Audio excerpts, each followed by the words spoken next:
In Matthew 24, as the disciples marveled at the beautiful temple, Jesus told them that it would be destroyed. In their minds, they could only equate this to the end of the world. So in their ignorance, they asked Christ, "When shall these things be?" Meaning the destruction of the temple. "What shall be the sign of thy coming? And what will be the sign of the end of the world?" Their misunderstanding had led them to ask Jesus 3 different questions related to 3 different events. But Jesus, in his wonderful, miraculous wisdom, gives them a single answer in order to answer all 3 distinct questions.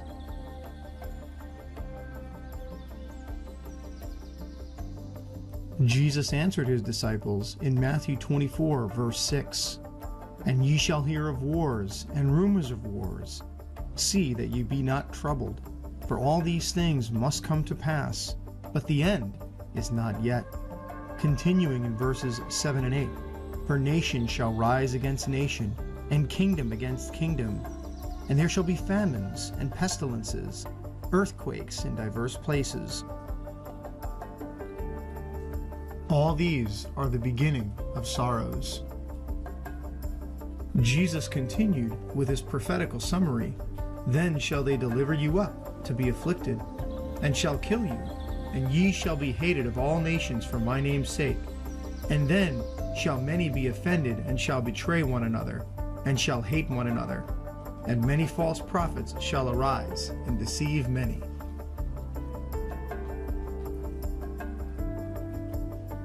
While these prophecies have received a partial fulfillment at the destruction of Jerusalem in 70 AD, they have a more direct application for us in these last days.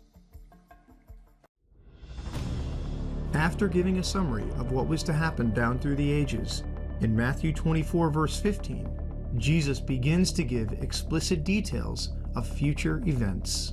Talking directly to his disciples, he says, "When ye therefore shall see the abomination of desolation spoken of by Daniel the prophet stand in the holy place, whosoever readeth let him understand. Then let them which be in Judea flee into the mountains." In Luke chapter 21 verse 20, he gave more specific detail. "When ye shall see Jerusalem compassed with armies, then know that the desolation thereof is nigh." Jesus had declared to his listening disciples the judgments that were to fall upon Israel for their rejection and crucifixion of the Messiah. In the year 66 AD, the Roman armies had surrounded Jerusalem in response to a Jewish revolt happening inside the city.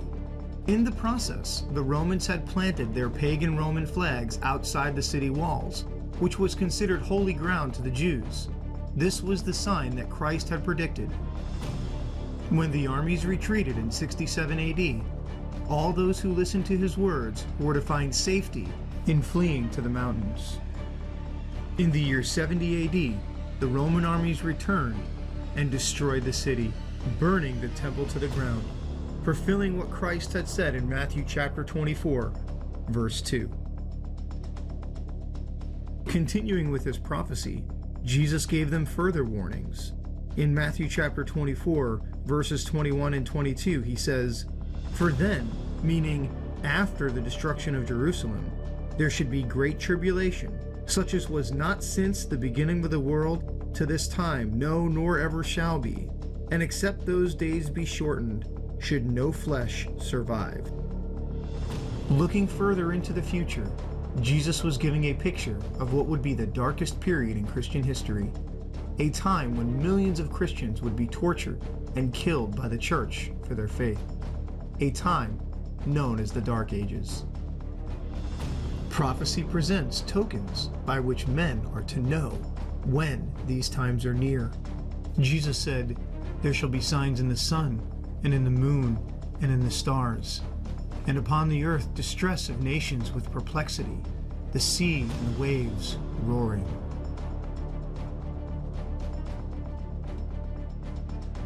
In Mark 13:24 through 26, he said, The sun shall be darkened, and the moon shall not give her light, and the stars of heaven shall fall, and the powers that are in heaven shall be shaken. And then they shall see the Son of Man coming in the clouds with great power and glory. In Revelation chapter 6, the Revelator explains the 7 seals of Revelation that talk about the end of the world. In verses 12 and 13, referring to the 6th seal, John writes, "And I beheld when he had opened the 6th seal, and lo, there was a great earthquake, and the sun became black as sackcloth of hair, and the moon became as blood. And the stars of heaven fell unto the earth, even as a fig tree casteth her untimely figs when she is shaken of a mighty wind." These signs were witnessed before the opening of the present century.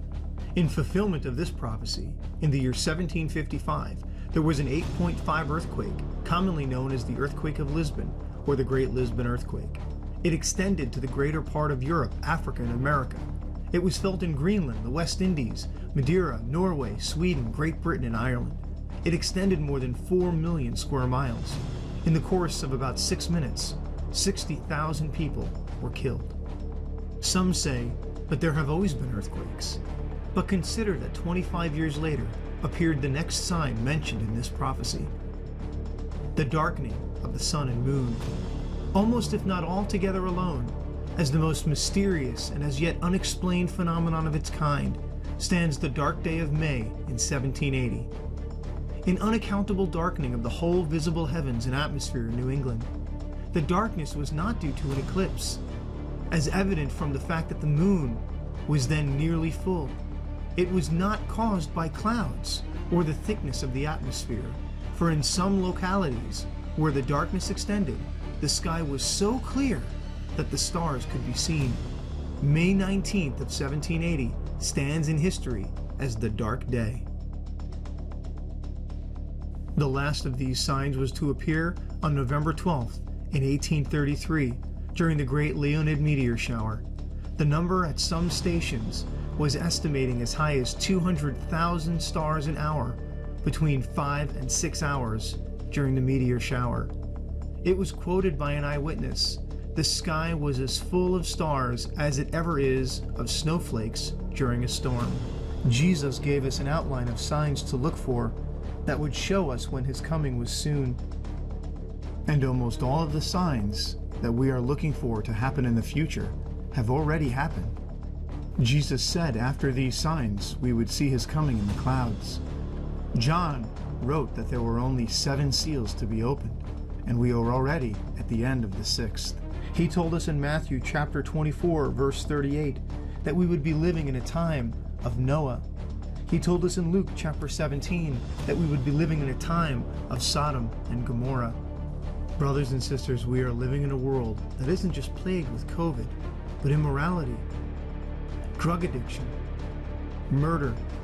Everywhere we look, there is nothing but destruction and sorrow. The signs of Christ's soon return are quickly being fulfilled all around us.